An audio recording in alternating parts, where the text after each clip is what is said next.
Bareng ngaji gelem ora? Parai. Yo ngaji yo.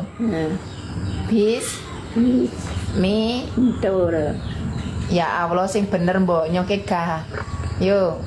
Bis mintul mai mentul nunut gani gemit. Riko ke dosa mbok, Riko ora wedi dosa apa? Iya wedi dosa. Wedi dosa. Nunut gani gemit. Ora usah ngomong nunut mbok, iki omahe Riko. Yo, ngaji dhisik sing bener. Bis Mintul. Riko ngerti pura sing nonton wong akeh lho mbok. Nonton wong oke. Heeh. Pirang atus. Yo meh 2000 mbok. 2000 wong. Heeh. Nah, Dinyanyekke dhisik rono. Yo nyanyi dhisik. nyanyi pribe. Yo sing apik. Yo, aja turu wis magrib kok, ora oleh turu. Tawe turu. Ya wis ngaji meneh yo. Ngaji.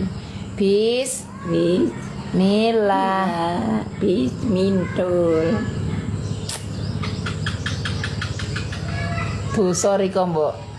Bis Mintul. Riko genah apa ora? Genah apa ora? Iki sapa jenenge? Cak mintul. Samintul. Anake pira Samintul? Telu.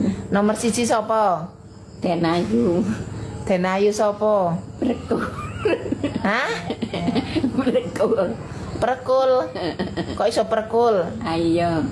Nomor 2 Sitek melek. Sitek mbelek. Nomor 2 Nur Kajati nek. Nur Kayati nek. Heeh. Nomor 3 Ciro.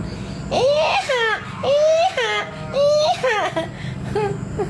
Nomor 3. Iblis. Nomor 3 apa? Belis iblis. Ya Allah, belis iblis jarene. Ngomong meneh Riko. Ngomong meneh. Ngomong meneh. Oh. Mertuaku ya wong Jawa sapa, Mbak? Mertuane sampean.